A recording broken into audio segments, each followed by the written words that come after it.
Good afternoon and welcome to this UPSC Time YouTube Live.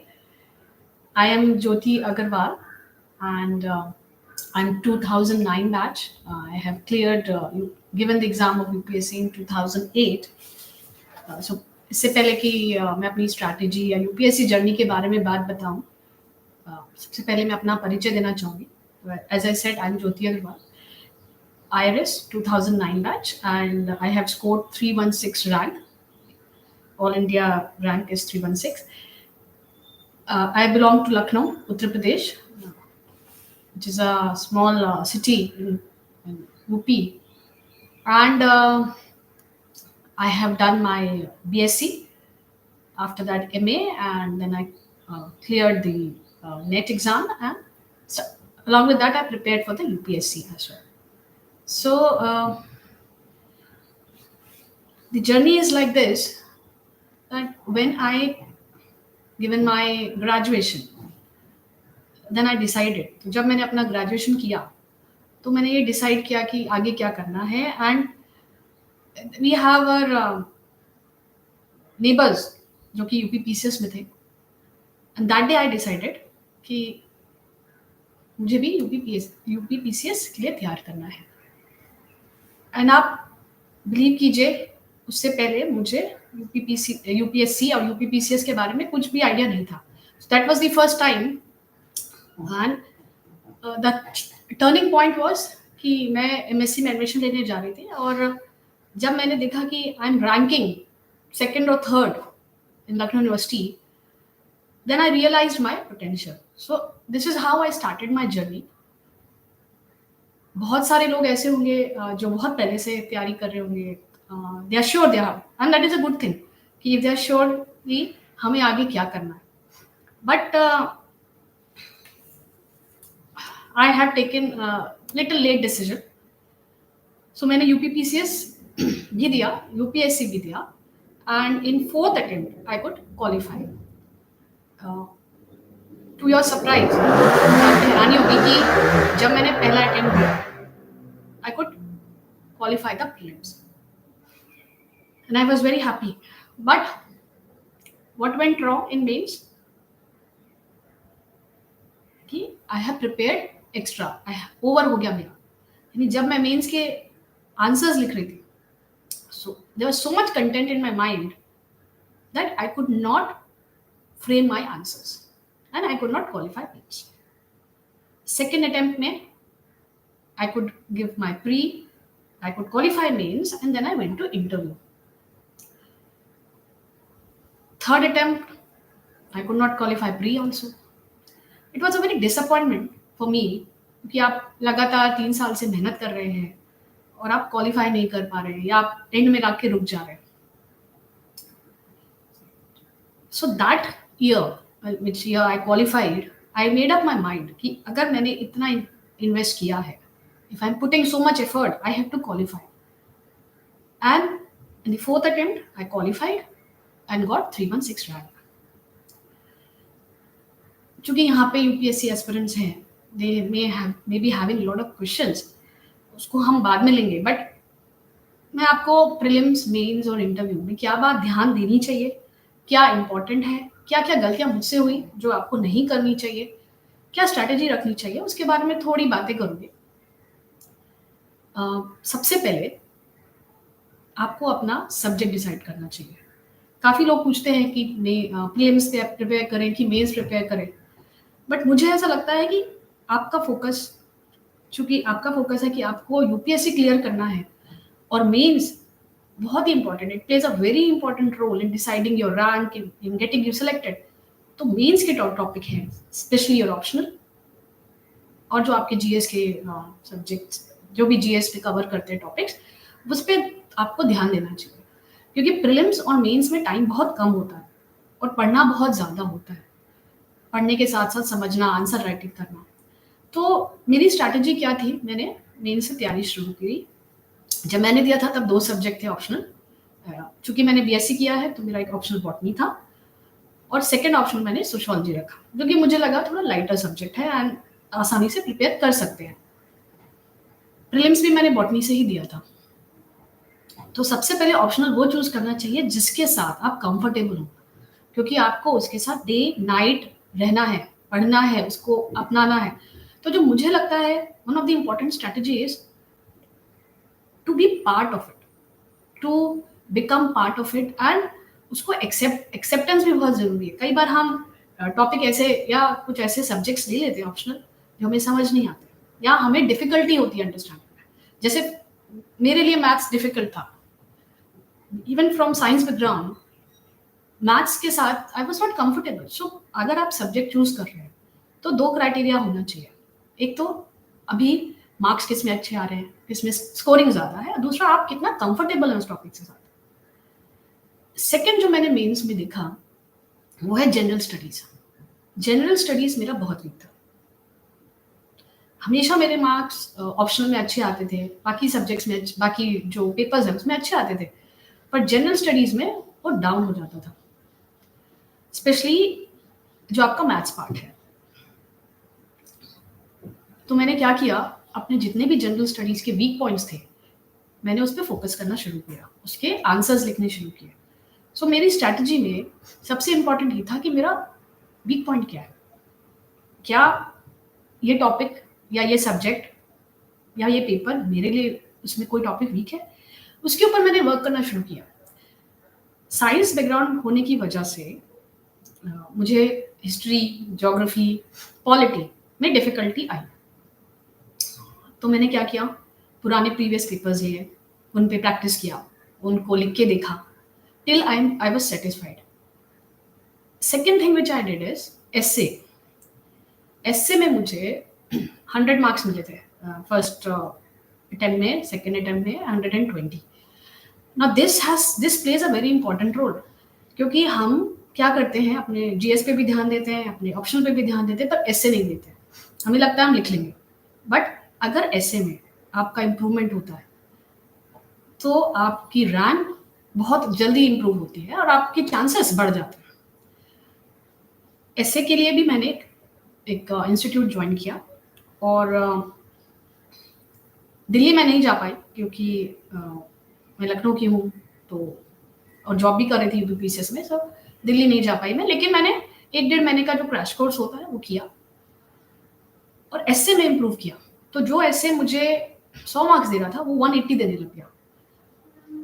उसका क्या logic है कि आप अपने पॉइंट्स को कैसे फ्रेम करते हैं, कैसे लिखते जाते हैं उसे, और कितना कॉम्प्रिहेंसिव लिखते हैं। अगर कोई सोशल टॉपिक है, तो क्या हमने सारी पार्ट्स ऑफ सोसाइटी को कवर किया है कि नहीं, उस पे मैंने फ़ोकस किया। योजना एक बुक आती है, आप जानते होंगे, उस पे उसको पढ़ना शुरू किया। कैसे स्टार्टिंग करते हैं, कैसे एंडिंग करते हैं, क्या सॉल्यूशन दे सकते हैं, उस पे मैंने काफ़ी मेहनत की और मैं डेली एक ऐसे लिखते थे, क्योंकि और हर बार जो मेरे टीचर थे, जो पढ़ा रहे थे मुझे ऐसे, उन्होंने फर्स्ट ऐसे उन्होंने सबसे बुरा, खराब बोला और last essay was the best essay and I got the best essay award also in the institute. तो उसके लिए बड़ा ज़रूरी है कि आप क्या लिख रहे हैं और उसको कैसे फ्रेम कर रहे हैं, और यही चीज़ एप्लीकेबल होती है आपके मेन आंसर राइटिंग में। या तो हम क्या करते हैं, जब आंसर्स लिखते हैं, हम टाइम का ध्यान नहीं देते, हम अपने पॉइंट्स को फ्लो में नहीं लिखते। तो ये बहुत ज़रूरी है कि आप किसी भी टॉपिक, कोई भी टॉपिक हो, हिस्ट्री, ज्योग्राफी, आपका सब्जेक्ट ऑप्शनल, उसको आपको फ्रेम करना है। तो आपको ऐसी प्रैक्टिस करनी है कि आप जो भी लिखने वाले हैं उसको 1 मिनट में पॉइंट्स में लिखिए, जो कि आपको हमेशा हेल्प करेगा। हमें लगता है टाइम नहीं है और हम जल्दी-जल्दी से लिखना शुरू कर देते हैं, बट जो मेरी स्ट्रैटेजी रही है, जब मैं प्रैक्टिस करती थी या जब मैं एग्ज़ाम में भी लिख रही थी, तो टाइमर लगा के इस टॉपिक का आंसर लिखना है। और जब भी लिखते हैं, हर बार लगता है कि इम्प्रूव करना है, इसमें और इम्प्रूव करना है। तो जो स्ट्रैटेजी रहेगी आपकी, वो फ़ोकस, आपका फ़ोकस डिस्ट्रैक्शंस नहीं होने चाहिए। Second is timing, third is your weak point and fourth is how to improve on that. तो मेंस में मैंने बहुत मेहनत की, सब स्पेशली आंसर राइटिंग में। प्रीलिम्स में आते हैं अगर हम, तो प्रीलिम्स में सबसे इम्पोर्टेंट है क्वेश्चन पेपर्स, आप कर लीजिए।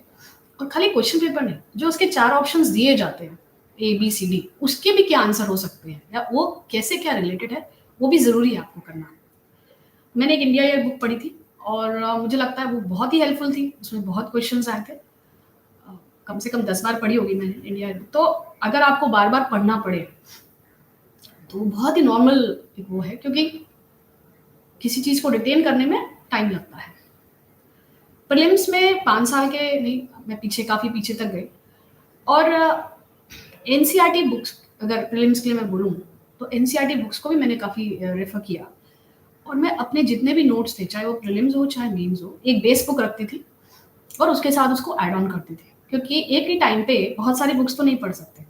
तो जो आपके खुद के नोट्स हैं, जो आपके इंस्टीट्यूट में है, उसके नोट्स हैं, कोई बुक है, कोई रेफ़रेंस है, उन सबको आपको एक जगह लिखना है, ताकि आपका वो उस टाइम पे रेडी हो सके।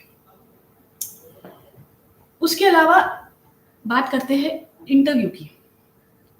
तो इंटरव्यू में चूँकि मेरा मेंस इतना अच्छा हुआ था, मैं बहुत कॉन्फिडेंट थी कि इंटरव्यू तो मेरा हो जाएगा। सेकंड में नहीं हुआ था, बट फोर्थ में मैं बहुत श्योर थी। क्योंकि मैं पूरा प्रिपेयर करके गई थी। डीपी अग्रवाल सर चेयरमैन थे उस टाइम पे। और जो भी इंटरव्यू में उन्होंने पूछा, अ, मेरे हॉबी के बारे में, मेरे soft infrastructure, I remember soft infrastructure, what is hard infrastructure. बहुत सारे क्वेश्चन्स थे, काफ़ी रिलेटेड क्वेश्चन्स थे। देखो इंटरव्यू तो बड़ा ही अनसर्टेन है, किसी का भी बोर्ड आ सकता है, कोई कुछ भी सवाल कर सकता है। बट अगर आपका मेंस अच्छा हुआ है, तो आपकी आपकी श्योरिटी कि आपका यूपीएससी हो जाएगा बढ़ जाती है। तो इंटरव्यू के लिए मैंने काफ़ी मॉक टेस्ट दिए। और आपको लगता होगा कि यूपीएससी जो देते हैं बहुत इंटेलिजेंट होते हैं, लेकिन उसके साथ आपका हार्ड वर्क भी ज़रूरी है। जब मैं मॉक इंटरव्यू दे रही थी पहला, तो मुझे याद है बोले कि उन्होंने जो भी क्वेश्चंस पूछे मुझसे, मैं कोई भी जवाब नहीं दे पाई। 1 हफ्ता बचा था इंटरव्यू के लिए। और तो मैंने सब कुछ छोड़ के, यानी डिस्ट्रैक्शंस की हम बात करेंगे, डिस्ट्रैक्शन छोड़ के सिर्फ पढ़ाई पे ध्यान दिया। उसी समय मेरी शादी भी हुई थी, 2009 में, 2 महीने हुए थे। तो फ़ोन ऑफ करके, सब कुछ बंद करके मैंने 1 हफ्ता सिर्फ इंटरव्यू की तैयारी की। और वही बोर्ड जो मुझे कह रहा था कि आपका नहीं हो पाएगा, उसी ने 6 दिन बाद मुझे बोला कि आपका हो जाएगा। तो बेसिकली आपको अब जज करना है कि आप किस लेवल पे हैं। हम क्या करते हैं, हम अपने सेल्फ लेवल पे ही चेक करते रहते हैं, बल्कि हमको पता नहीं कि कॉम्पिटिशन लेवल क्या है। तो ये बहुत ज़रूरी है कि जब आप एग्ज़ाम दे रहे हैं, जब आप इंटरव्यू दे रहे हैं, मेंस दे रहे हैं, प्रीलिम्स दे रहे हैं, तो आपका ग्रुप होना चाहिए, जिसमें आप अपना लेवल कहाँ पे हो, आपके वीक पॉइंट्स क्या हैं, पता कर सकें। मुझे याद है कि मैंने कितनी बार आंसर्स लिखे, कितने टीचर से रेफ़र किया, कितने मॉक इंटरव्यूज़ दिए, बहुत जगह ट्रैवल किया, जहाँ भी मॉक इंटरव्यू होता था दिया। यूपीएससी के अलावा कोई भी एग्ज़ाम होता था, फॉर अपना कॉन्फिडेंस के लिए मैंने वो भी दिया। Purpose was to check my weak points, to know कहाँ मैं लैग कर रही हूँ और क्या चीज़ें ऐसी हैं जिसमें मुझे वर्क करना है। हम डिस्ट्रैक्शन की बात कर रहे थे। पहले अटेम्प्ट में या दूसरे अटेम्प्ट में कुछ लोगों का हो जाता है, कुछ का नहीं भी होता है, और डिसअपॉइंटमेंट भी आते हैं, डिस्ट्रैक्शंस भी होते हैं। अगर डिस्ट्रैक्शंस की बात करें, तो आपके फ्रेंड सर्कल है, आपकी फैमिली फंक्शंस हैं, फैमिली है, बहुत सारी चीज़ें हैं। उसमें क्या है कि आपको खाली ये ध्यान रखना है कि मुझे ये 2-3 साल इसमें देना है। उसके बाद तो सब अवेलेबल है ही मेरे लिए, चाहे वो फैमिली फंक्शन हो, चाहे फ्रेंड सर्कल हो। तो मैं क्या करती थी कि हफ्ते में मेरा 10 घंटे का शेड्यूल था, मैं पढ़ती थी 10 घंटे, और संडे को हाफ डे अपने आप को ऑफ देती थी, जिसमें मैं कुछ नहीं पढ़ती थी, ताकि ओवर ना हो माइंड के लिए। तो हाफ डे में हमेशा अपना घूमना है, फिरना है, टीवी, फैमिली फंक्शंस तो मैंने बंद ही कर दिए थे जाने। इवन कोई मूवी है वो सब भी, क्योंकि क्या है वो माइंड में आता है तो वो डिस्ट्रैक्ट करता है। तो 2-4 साल मैंने अवॉइड किया जब तक बहुत ज़्यादा ज़रूरी ना हो। Instead of that I spend time on sleeping, listening to music. क्योंकि लोग भी बहुत इन्फ्लुएंस करते हैं आपको। जब आप स्पेशली अगर आप फीमेल हैं तो अलग तरीके से, आप मेल हैं तो अलग तरीके से। डिसअपॉइंटमेंट की बात करते हैं तो हाँ, डिसअपॉइंटमेंट बहुत हुए। इतनी मेहनत के बाद नहीं हो रहा है, क्या कमी रह गई है, बहुत होता है। लेकिन क्या है, जब पता है कि हमें ये चाहिए ही हर हालत में, then we have to focus, we have to see कि करना ही करना है। So I was always focused कि मुझे ये चाहिए. I have invested, as I said, invested so much. तो जितने भी डिसअपॉइंटमेंट्स होते थे वो एक दिन, आधे दिन टिकते थे, और फिर next day I start again. तो जितने भी यूपीएससी एस्पिरेंट्स हैं, अगर वो दे चुके हैं या डिसअपॉइंटेड हैं किसी भी बात को लेके, अपने अटेम्प्ट नहीं हो रहा है क्लियर, तो you have to start fresh. जब मैंने अपना 4th अटेम्प्ट दिया तो मैंने बेसिक से ही स्टार्ट किया, जितना भी था. मतलब क्या होता है, हम कॉन्फिडेंस में रहते हैं कि हमें आता है, लेकिन जब आप पेपर देने जाते हैं ना, तब आपको पता चलता है कि यू आर मिसिंग समथिंग. तो it is very important, if you are giving it first time, second time, third time, और any number of times, you need to start from the basic. Basic क्या है? सबसे पहले आपको अपना syllabus पता होना चाहिए. बहुत सारे केसेस में एस्पिरेंट्स को अपना सिलेबस ही नहीं पता है कि जीए ऑप्शनल क्या है, जीएस 1 क्या है, जीएस 2 क्या है, प्रीलिम्स में क्या है, क्या क्या टॉपिक कवर हो रहे हैं. सबसे पहले तो आप उसको 3-4 बार पढ़िए, उसको आत्मसात कीजिए कि क्या एक्चुअली कवर हो रहा है, क्या मेरे पास ये रिसोर्सेज हैं जो इन टॉपिक को कवर कर रहे हैं. History, polity, geography, world geography, modern history, जो भी टॉपिक्स हैं आपके, जीके, क्या मैं उसको कवर कर सकती हूँ. या जितने भी रिसोर्सेज हैं जो मैं पढ़ रही हूँ, घर पे पढ़ रहे हैं, अगर आप सेल्फ स्टडी कर रहे हैं, तो क्या वो सारे टॉपिक कवर हो पाएंगे. और अपने आप को जज कीजिए. आप कैसे करेंगे जज? क्वेश्चन पेपर करके. तो आपको आपका कॉन्फिडेंस लेवल, इंप्रूवमेंट लेवल पता चलेगा. सेकेंड थिंग जो है कि जीके के लिए क्या पढ़े. जीके के लिए newspaper, yes, newspaper you should. Hindu में पढ़ती थी, और एक टाइम्स ऑफ इंडिया. हिंदू में एडिटोरियल पेज, क्योंकि वो आपका ओपिनियन फॉर्म करने में हेल्प करता है. पॉजिटिव, नेगेटिव, देखिए एज अ ऑफिसर आप ये सोचिए कि जब आप सर्विस में जाते हो, आपसे क्या एक्सपेक्ट किया जाता है कि you should give solution, you should have a balance attitude. आपको पॉजिटिव और नेगेटिव एस्पेक्ट पता होना चाहिए. तो आप जब एडिटोरियल्स पढ़ते हैं कई न्यूज़पेपर के, तो आपको ये बात पता चलती है. उसके अलावा मैगजीन्स थी उस समय, आई थिंक अभी भी आती होगी. विजार्ड है, आपकी हिंदी की बहुत सारी प्रतियोगिता दर्पण है. तो मंथली जो मैगजीन्स आती थी, मैं उसको भी पढ़ती थी. और ज़्यादा फोकस मेरा था कि कितना मैं प्रैक्टिस कर सकूं क्वेश्चन पेपर. जो लोग साइंस बैकग्राउंड से नहीं है, उनको भी बड़ी डिफिकल्टी आती है कि हम ग्लोबल वार्मिंग हो गया है, केमिकल रिएक्शंस हो गए, या फिजिक्स हो गया, केमिस्ट्री, बायो, कुछ भी हो गया. तो एनसीईआरटी एक बुक है जो आप बेस ले सकते हो, बट उसके अलावा आपको 11th-12th की बुक्स भी पढ़नी चाहिए, क्योंकि उसके बिना it is sometimes it is difficult to solve a question. Compatibility है, आपका डिफरेंशिएशन है, वो सब भी है. तो इस तरीके से धीरे धीरे आई स्टार्टेड. मैंने यूपीपीसीएस में भी I got 6th rank in UPPCS, and I worked as Assistant Commissioner Commercial Tax for some time. तो थोड़ा एक्सपीरियंस भी हो गया था गवर्नमेंट वर्किंग का. एक क्वेश्चन आता है जॉब के साथ साथ तैयारी करना. तो मेरे जब मैं अपना अटेम्प्ट दी थी 3rd-4th, तो मेरी जॉब लग चुकी थी यूपीपीसीएस में. और थोड़ा डिफिकल्ट था, क्योंकि आपको ऑफिस भी देखना है, you are at important position, आपको पढ़ाई भी करनी है. तो जितना भी मेरा एक्स्ट्रा टाइम था, उसको मैं सिर्फ पढ़ाई में लगाती थी. अगर मैं ऑफिस में हूँ, मुझे लंच टाइम मिल रहा है, तो मैं क्वेश्चन पेपर सॉल्व करने की या मैगजीन पढ़ने की कोशिश करती थी. और घर पे हूँ तो मैं सब्जेक्ट्स पढ़ती थी. तो इस तरीके से धीरे धीरे टाइम निकाल के, थोड़ा टाइम लंबा लगता है जब आप जॉब करते हो, but positivity is also, being optimistic is also very important. अगर आपको लगता है कि मैं कर सकता हूँ या कर सकती हूँ, तो it gives an extra point to your preparation. After your syllabus is, you have gone through the syllabus, तब उसके बाद क्या ज़रूरी होता है कि आपको अपना टाइम टेबल बनाना है, स्ट्रैटेजी बनानी है. उसमें स्ट्रैटेजी में टाइम टेबल बहुत इंपॉर्टेंट है. उसमें क्या टाइम आपके लिए परफेक्ट है. कुछ लोगों को सुबह पढ़ना अच्छा लगता है, कुछ लोगों को रात में पढ़ना अच्छा लगता है. तो जो आपका इंपॉर्टेंट टॉपिक है, सब्जेक्ट्स हैं, जीएस है, जिसकी स्कोरिंग ज़्यादा है, उसको आपको इस टाइम पे रखना चाहिए, ताकि जब आपका मैक्सिमम अटेंशन और आप अच्छे से पढ़ सकें. तो मेरा नॉर्मल टाइम था सुबह 7 बजे से 11 बजे या 10 बजे, depending of my office hours, और शाम को 8 बजे से लेके 1 बजे तक. तो ये मेरा टाइम रहता था. बीच में जो टाइम मिलता था उसमें क्वेश्चन पेपर सॉल्व करना, आंसर राइटिंग करना. जब मैं जॉब कर रही थी। उसके पहले 7 से 11, फिर 4 से 8 और रात में 10 से 12। अप्रॉक्सीमेटली यही टाइम रहता था, लेकिन डिपेंडिंग घर की सिचुएशंस एंड ऑल के हिसाब से कैन ऑलवेज वेरीड। बहुत सारे क्वेश्चंस ये भी आते हैं कि मेंस के लिए प्रिपेयर करते हैं लेकिन आंसर्स नहीं लिख पाते हैं।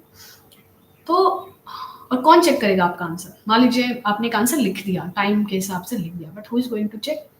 तो अगर आप इंस्टीट्यूट में हैं तो आपके ऑब्वियसली टीचर रहेंगे। अगर आप खुद कर रहे हैं तो क्लास नोट्स लीजिए और उसे उसके बेसिस पे ट्राई कीजिए, इवैल्यूएट कीजिए अपने आप को, या आप अपना ग्रुप सर्कल बना लीजिए और एक दूसरे को आप शेयर कर सकते हैं इवैल्यूएट करने के लिए। एक इम्पॉर्टेंट चीज़ ये है कि बहुत सारे प्लेटफॉर्म मैंने भी यूज़ किए, ऑनलाइन, ऑफलाइन। ऑफलाइन तो ऑब्वियसली क्लासेस तो थे उस टाइम, इतना ऑनलाइन का वो भी नहीं था, but online series, test series थी, या अगर कोई टीचर ऑनलाइन, या अदर देन दी कोचिंग, अगर कोई टीचर मुझे पढ़ा सकता है तो पर्सनल ट्यूशंस भी मैंने लिए, क्योंकि मेरा फोकस क्लियर था कि मुझे ये क्लियर करना है किसी भी तरीके से।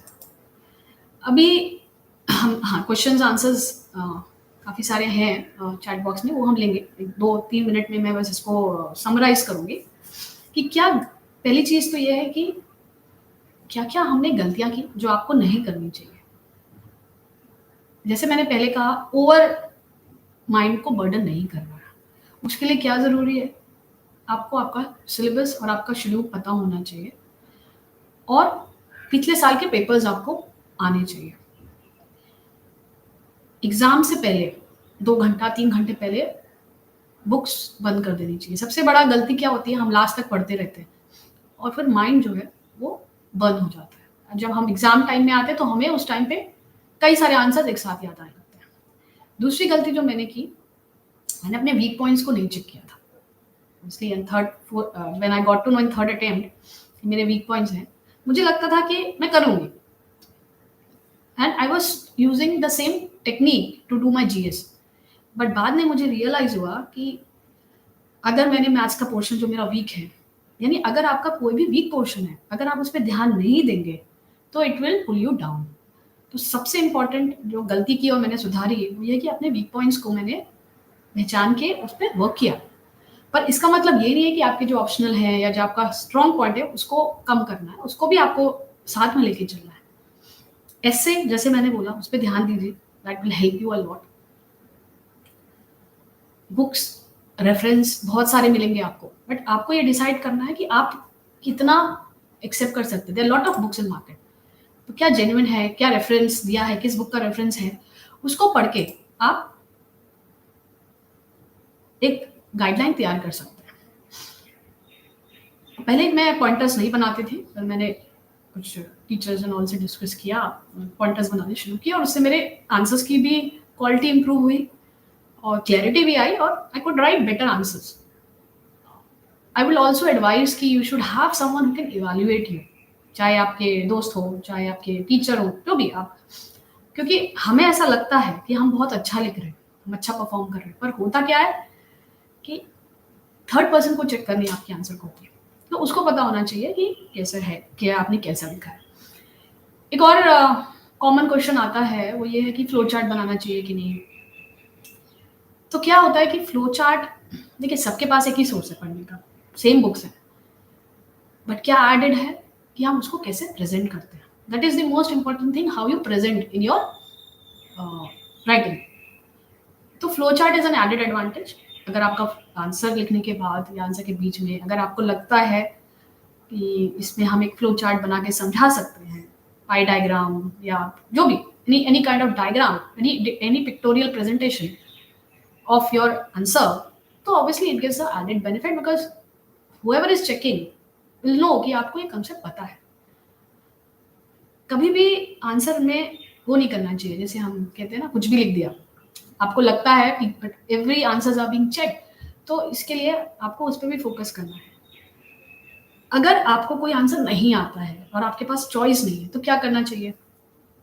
तो एक बार ऐसा हुआ कि क्वेश्चन था वुमेन सोसाइटी पे, एंड मुझे नहीं आता था, तो मेरा जो भी नॉलेज थी उसके ऊपर, उसको मैंने पॉइंट्स में कन्वर्ट किया and I try to develop that answer. तो इतने समय में जब आप पढ़ते हैं, इतनी बुक्स पढ़ते हैं, इतनी टॉपिक पढ़ते हैं, तो आपको एक फेयर आइडिया हो जाता है कि इस टॉपिक में हम क्या डाल सकते हैं, क्या लिख सकते हैं। तो आंसर्स छोड़ के नहीं आने, आंसर्स के पॉइंट्स अपनी तरफ से जो हो सकता है लिखने हैं। तो mains as I said is very important and it is very important to practise improve your weak points, confidence. और अगर कुछ डिसअपॉइंटमेंट होता है, देखिए क्या है कि एक टाइम के बाद डिसअपॉइंटमेंट जो होता है ना, आपको लगेगा अगर मैंने थोड़ी और मेहनत कर ली होती तो मेरा हो जाता। तो disappointment is just a phase of life. एक दो दिन आपको लगता है, you take your time and then get back fresh. कुछ लोगों ने ये भी पूछा कि इंटरव्यू में क्या पहन के जाना चाहिए। तो इंटरव्यू में आपका फॉर्मल होना चाहिए, साड़ी, सलवार सूट और a business suit for ladies. For male it is again light colour shirt with trousers they can wear. Prelims के लिए कम से कम 2 महीने पहले you should leave everything and start preparing. अगर आप मेंस भी प्रिपेयर कर रहे हो तो भी आपको 2 महीने पहले प्रीलिम्स में लग जाना चाहिए। Prelims you should start practising, start working on it. Main से क्या फायदा होता है, आपका एक थोड़ा तैयारी हो जाती है प्रीलिम्स की। तो प्रीलिम्स के टाइम पे लेकिन 2 महीने आपको कुछ और नहीं करना है, आपको सिर्फ प्रीलिम्स पे ध्यान देना है, प्रैक्टिस करना है, अपनी गलतियां सुधारनी है एंड प्रैक्टिस करना है। That's what prelims is for. Means आपके पास 2-2.5 महीने जो बचते हैं, then you have to 10 hours. Don't restrict yourself during that time to 10 hours, then you can extend it to 14 hours, 15 hours, depending आपको कितना टाइम लगता है। इंटरव्यू में तो टाइम होता है, मेरे टाइम पे काफ़ी टाइम था। तो इंटरव्यू के टाइम पे again you have to start from the basic. तो ये पूरा एक कह सकते हैं ड्यूरेशन जो होता है, जिसमें प्री मेंस इंटरव्यू होते हैं, every step is important, every exam is important and it is very important how you address that. क्या इश्यूज हैं उसके, कैसे उसमें क्वेश्चंस आए, सब आप एड्रेस कीजिए। बाकी मेरी तरफ से तो इतना ही है। अगर आपका कोई क्वेश्चंस है तो हम ले सकते हैं। आई थिंक चैट बॉक्स में काफ़ी सारे क्वेश्चन है। तो एक क्वेश्चन है कि आप अच्छी मोटिवेशन जैसे मैंने बताया कि हमारे, अगर मैं थोड़ा पर्सनली बताती हूँ आपको कि काफ़ी जगह पे सोसाइटी में, फैमिलीज में ladies do not work. So one day I asked my parents कि मुझे जॉब करनी है। तो माय फादर सेड कि अगर तुम्हें करनी है तो you have to be in government service and that to UPSC, UPPCS and a higher rank. ठीक है, that was a challenge and my father has been a backbone for me. He has supported me from day one till I cleared my UPSC. बहुत इससे emotional journey भी रही है। It's not only कि पढ़ाई, बहुत इमोशनल जर्नी रही है। And आप लोगों की भी वैसी इमोशनल जर्नी रहती है, जिसमें बहुत सारे लोग बहुत कुछ आपको इनपुट्स दे रहे हैं, कह रहे हैं, they are disappointed with you, they do not trust you, lot of things happen. तो मेजर मोटिवेशन वहाँ से स्टार्ट हुआ कि मुझे एक अपना फाइनेंशियली इंडिपेंडेंट होना है, जॉब करनी है। And then my father guided me, ये प्रिपेयर फॉर यूपीएससी। स्टडी की जब हम बात करते हैं कंसिस्टेंसी कैसे बनाएं, तो आपको अपने आप को समझना चाहिए कि आपका माइंड की कितनी कैपेबिलिटी है। बहुत घंटे पढ़ने से ज़्यादा इम्पोर्टेंट है कि इफेक्टिव हम कितनी देर पढ़ रहे हैं। जैसे मेरा जो टाइम था, 3 घंटे 4 घंटे एट अ स्ट्रेच में पढ़ सकती थी। तो उसके अलावा कितना भी हो मैं नहीं पढ़ती थी, क्योंकि मुझे पता है and I use to give my mind rest. उससे आपकी कंसिस्टेंसी भी बढ़ती है, इफेक्टिवनेस भी बढ़ती है।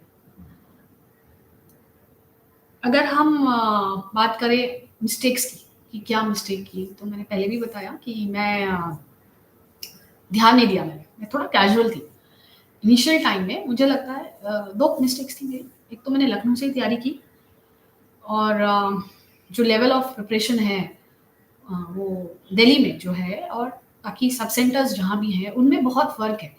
तो एक ये होता है कि दिल्ली जाना चाहिए कि नहीं, क्योंकि आज की डेट में सब कुछ ऑनलाइन अवेलेबल है। Even if you do not go to Delhi, आपके पास नोट्स अवेलेबल हैं, आप ऑनलाइन क्लासेस ले सकते हैं। When I have given that option was not available. But I feel कि दिल्ली अगर पॉसिबल है तो जाना चाहिए, बट अगर नहीं पॉसिबल है तो एटलीस्ट उनकी ऑनलाइन क्लासेस आप ले सकते हैं।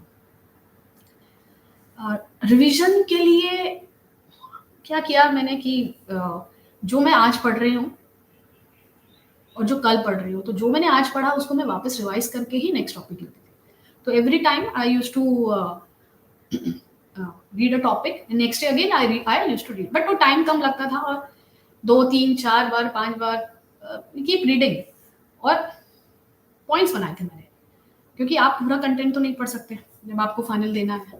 तो मैंने हर टॉपिक के एक छोटा सा फ्लो चार्ट, जिसकी आप बात कर रहे थे हम लोग कि फ्लो चार्ट बनाना है, तो एक फ्लो चार्ट बनाया था जिसमें पॉइंट्स लिखे थे। तो क्या वो एकदम से क्लिक हो जाता था कि चलो अभी हम उसको देख के ही आंसर लिख सकते हैं।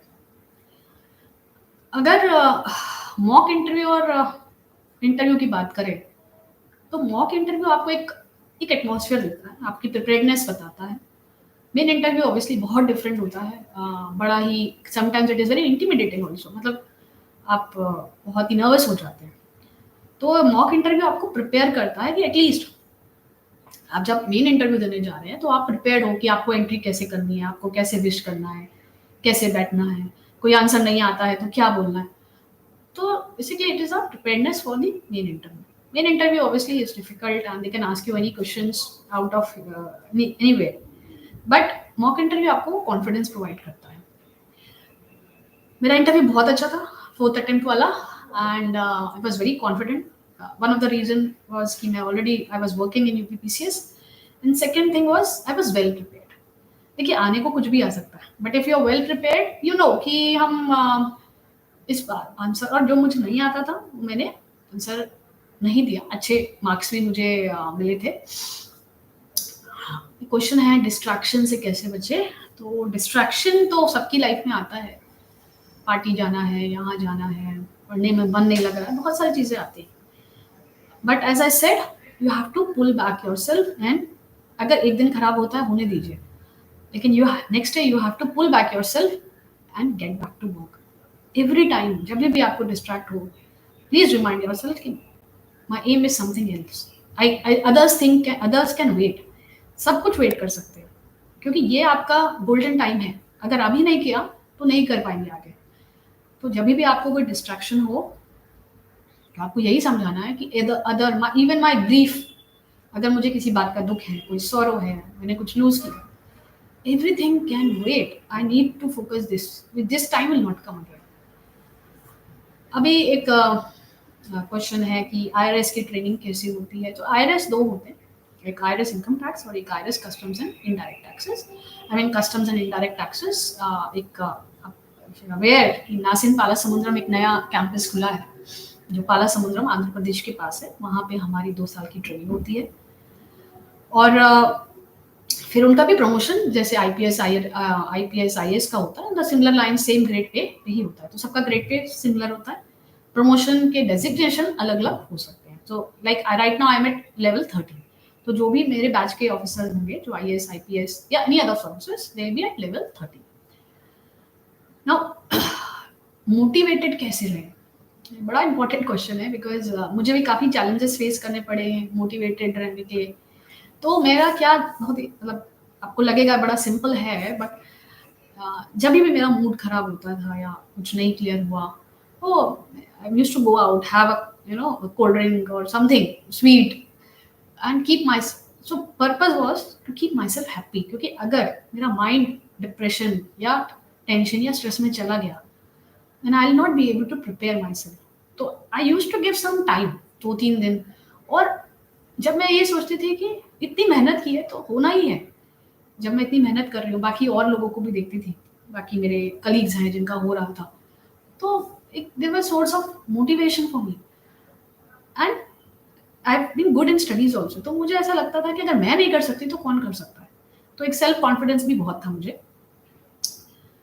और यूपीएससी अगर पूछें क्यों, ही prestigious government organisation, difficult exam, आपके हर लेवल पे आपका मेंटल, फिजिकल और emotional level is being check.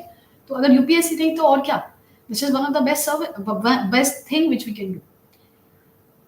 अभी मैं एडिशनल कमिश्नर हूँ and I am posted in Mumbai in customs and I am looking after import and export.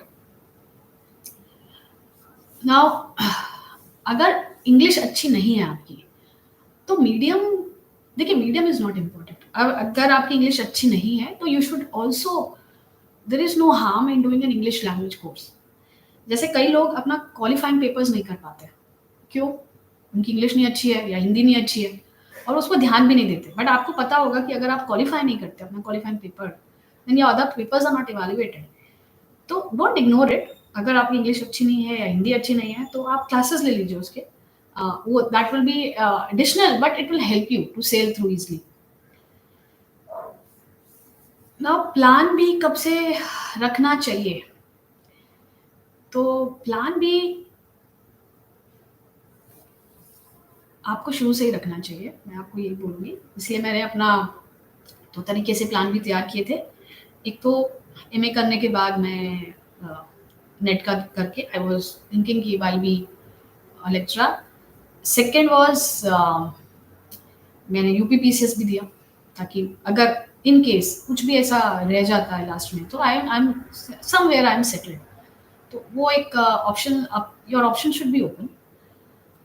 ना आंसर कैसे फ्रेम करें? सी आंसर मैंने बताया आपको, पॉइंट्स लिखिए. आप मान लीजिए आप कोई टॉपिक लेते हैं तो उसका इंट्रोडक्शन कंक्लूजन होना चाहिए और उसमें आप क्या कवर करोगे. अगर आप उसके पॉइंट्स लिख लेते हो कि मैं पैरा 1 में ये कवर करूंगा, ब्रीफ में एक एक दो पॉइंट लिख सकते हैं, तो it becomes very easy to write an answer. यानी अगर आपको 30 मिनट में लिखना है और आप 2 मिनट अपना आंसर फ्रेम करने में लगाते हैं तो 25 मिनट में भी आप बहुत ही अच्छा और बहुत ही बेटर आंसर लिख सकते हैं. क्यों? और आप कोई पॉइंट नहीं आ रहा है तो आप you can leave space for it also, क्योंकि now you have a framework ready for you. Framework ready करने के लिए क्या चाहिए? उस टॉपिक से रिलेटेड अगर सोशल टॉपिक है तो उसका social, political, economic, cultural effect क्या होगा या any other effect. Gender topic हो गया. अगर कोई टेक्निकल टॉपिक है जैसे साइंस रिलेटेड टॉपिक है तो आपको उसके क्या इफेक्ट्स होंगे, क्या कॉजेज हैं, उसके क्या बेनिफिट्स हैं, तो उस हिसाब से आपको you have to think about it कि आंसर को कैसे ट्रीट करना है, क्या क्या टॉप पॉइंट्स होने चाहिए इसमें.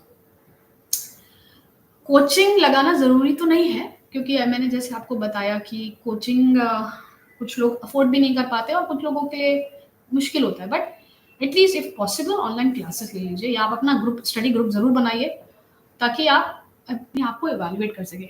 One of the important thing which I feel in UPSC is continuous evaluation.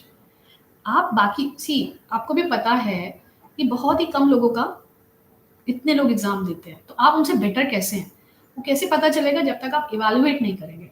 तो कई लोग कोचिंग नहीं भी करते हैं, they qualify, but then they do last year question papers, they make a study group, they are intelligent than you.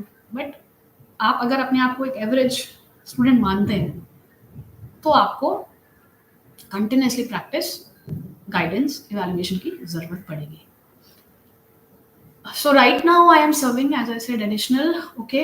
Now coming to the next question.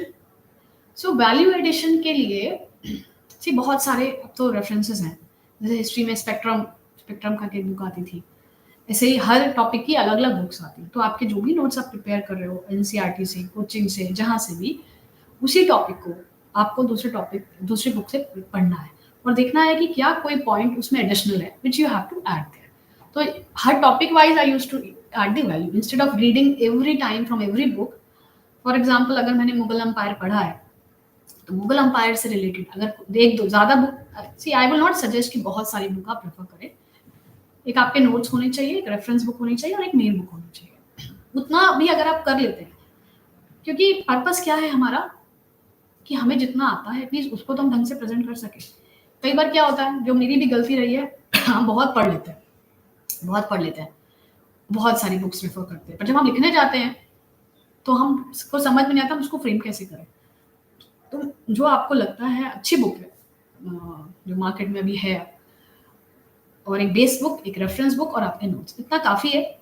उतने को भी आप अगर अच्छे से लिख सकते हो और प्रेजेंट कर सकते हो ना, तो I think you can easily do it. Now see book list उस टाइम पे और अभी बहुत चेंज हो गए हैं। पहले मेरे पास 2 ऑप्शन थे, बॉटनी एंड सोशियोलॉजी, तो बहुत सारे चेंज ऑप्शन थे। एंड जीएस के लिए तो हम हिस्ट्री, ज्योग्राफी सबके अलग-अलग बुक्स थी, नोट्स थे। Book list I will share अगर if I get the access right now. But अभी जो करंट आपकी बुक्स चल रही हैं, जैसे स्पेक्ट्रम एक अच्छी बुक है, सिमिलरली हिंदी में अलग होंगी। I was from English side, तो मेरा इंग्लिश की ही बुक्स थी, लेकिन हर टॉपिक की अलग अलग बुक होनी चाहिए। नाउ नोट्स बनाने ज़रूरी हैं, बहुत ज़रूरी हैं, क्योंकि जैसे मैंने बोला कि आप कई बार बुक से कितनी बार पढ़ेंगे, आप रिवीजन कैसे करोगे? तो आपका एक मेन नोट तो होना ही चाहिए, जिसमें आप अपने पॉइंट्स लिख सकें। तो नोट्स बहुत ज़रूरी है बनाना, और आपको ईज़ी हो जाएगा बाद में। So again, the question is recollect in mind after closing the book or read it. So what I do is I used to reread because your mind is आपकी ग्रेजुएशन तक आदत नहीं होती इतनी पढ़ने की, and suddenly you are reading so much, newspaper से लेके, मैगजीन से लेके, बुक से लेके, सो मेनी थिंग्स। तो माइंड कितना रिटेन करता है, this is also very important. So I use to read it, read and read.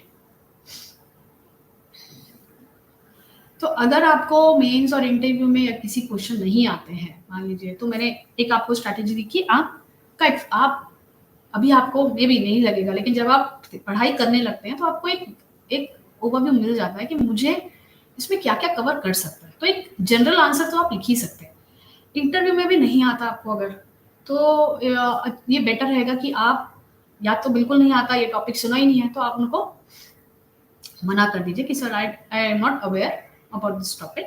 अगर आपको थोड़ा बहुत पता है तो then you can just mention that I my knowledge in this topic is limited and I would like to share this.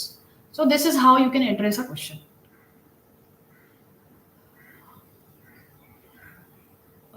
Then next question is कितने notes बनाने चाहिए, कितनी रीडिंग्स के बाद नोट पढ़ने चाहिए, या नोट्स कैसे बनाने चाहिए? So you can have newspapers. So what I used to do, I had registers, अलग-अलग टॉपिक के अलग-अलग registers, and I used to write, क्योंकि उससे मेरी राइटिंग भी हो रही है, मुझे टाइम भी पता चल रहा है, मेरे नोट्स भी बन रहे हैं। नोट्स तो आप एटलीस्ट 3 बार रीडिंग करने के बाद ही बनाइए, then you get a idea, fair idea कि क्या टॉपिक है, क्या लिखना है, और उसमें क्या होना चाहिए। किसी भी टॉपिक में उसका व्हाट इज इट दिस, मतलब क्या है, उसका मीनिंग क्या है, उसका purpose any question answer you are attempting, उसका पर्पस, उसका ऑब्जेक्टिव, उसका सोल्यूशन, उसका प्रॉब्लम, इन्हीं सब में ही वो it has to be covered. अगर कोई क्वेश्चन ऐसा है जो प्रॉब्लम सॉल्विंग है, तो effects, cause, solution, problem, what is your future vision. अगर जनरल टॉपिक है तो उसका effect, political, as I said, cultural, social, gender based, citizen, old citizen, children, सब पे क्या पड़ेगा, उस हिसाब से आपको देना। तो आपका जो अप्रोच होगा बड़ा कॉम्प्रिहेंसिव होगा। Okay, next question is PYQ, इससे क्वेश्चन रिपीट होते हैं क्या? तो प्रीवियस ईयर क्वेश्चन पेपर से रिपीट हो सकता हो और हो सकता ना हो, बट एटलीस्ट जब आप उसके MCQ, जैसे हम बात करते हैं, पहले MCQ की बात करते हैं, उसमें जो ऑप्शंस दिए रहते हैं, 3-4 ऑप्शंस देते हैं, उसको आप पढ़िए। तो आपको क्या होता है कि कोर्स तो you are aware about the course, तो क्वेश्चंस तो उसमें से ही आने हैं। तो questions are change, but possible होता है कि जो ऑप्शंस है उसमें से बन जाए question. Previous year question papers पढ़ने चाहिए, क्योंकि आपको ये प्रैक्टिस कराता है, और हो सकता है आए भी, हो सकता नहीं भी आए, that will not matter to you.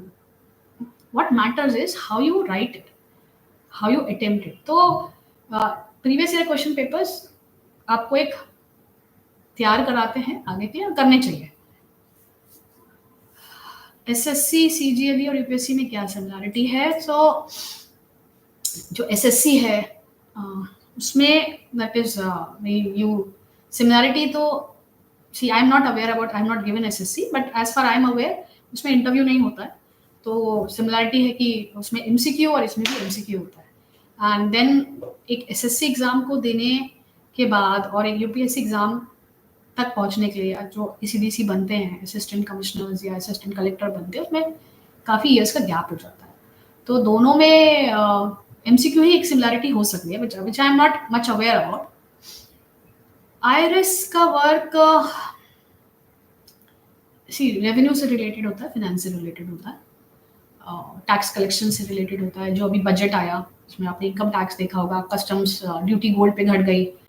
So basically, the main purpose is of IRS is revenue collection, facilitation, enforcement.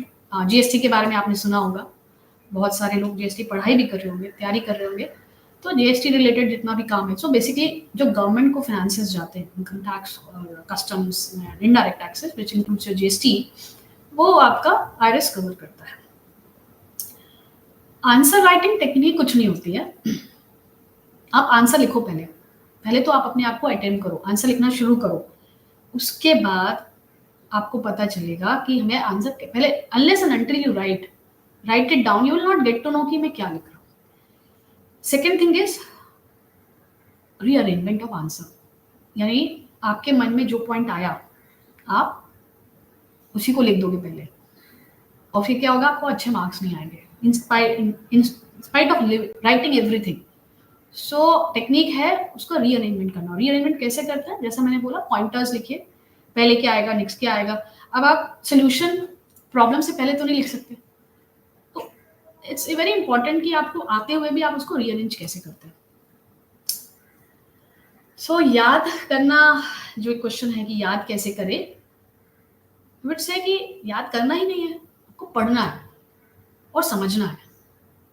और जैसे जैसे आप समझते जाएंगे, कीवर्ड्स आपको पता चलता जाएगा, आप अपने आप ही it become easy for you to attend. There was a time कि आप मेरे सामने कोई भी क्वेश्चन पेपर ला दीजिए, I can do it. Why? Because I have so much experience and so much practice. तो आई थिंक इट्स प्रैक्टिस, और याद करने की कोई ज़रूरत नहीं है। पढ़ते रहिए और रिपीट पढ़ते रहिए। आई थिंक 10-12 बार तो मैंने ही टॉपिक पढ़ा, इतना पढ़ा कि आई कुड फील देम, कि you know the topic, I could feel them also. So you have to have also a connect with them. So rewrite, you were saying कि no, rewrite is important. Yes, rewrite is very important, क्योंकि आप otherwise how do you work on it?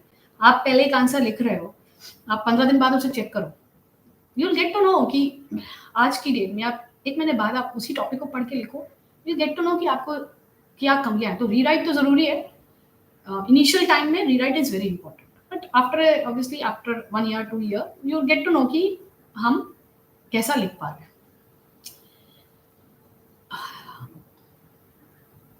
UPSC के core point क्या है? तो UPSC के core point के बारे में पहले तो आप कोर पॉइंट से क्या समझते हैं, पहले आप मुझे ये बताइए।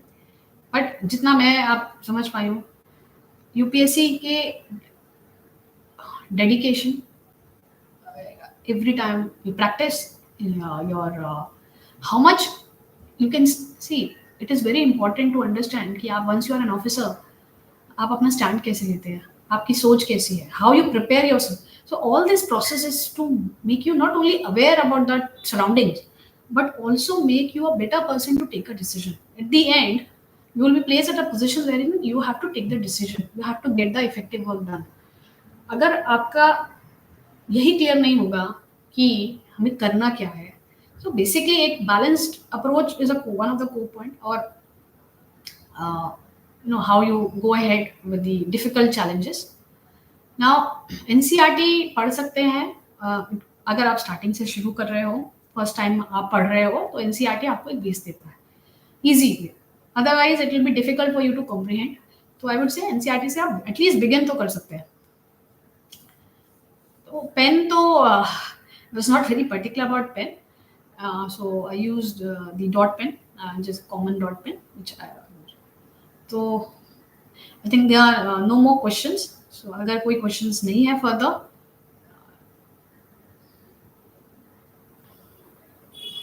so I would like to, then in that case I would like to say, okay, there's one more question.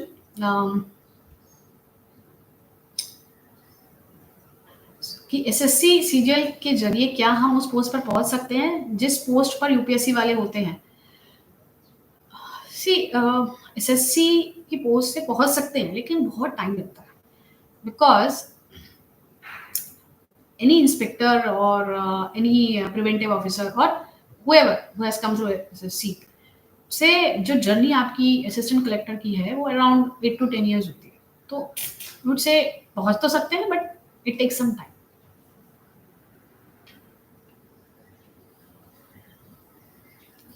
So thank you so much. I think there are no more questions, and I'm very obliged to UPSC Time, which has organized this online and live.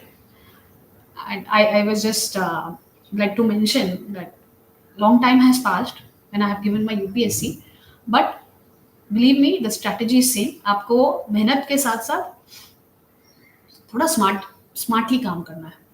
Time table schedule, week points, as I said, improve, evaluate, this is very important. अगर आपको कोई कहता है आपका नहीं हो पा रहा है, work on it, don't get disheartened. तो disappointment and distractions can wait. You should come back and back again to start again. अगर आपका नहीं होता है देन दीजिए, 1-2 दिन ले लीजिए, थोड़ा you can be sad and all, but then come back and believe me, then it will happen. Thank you so much, and thank you again, UPSC Time.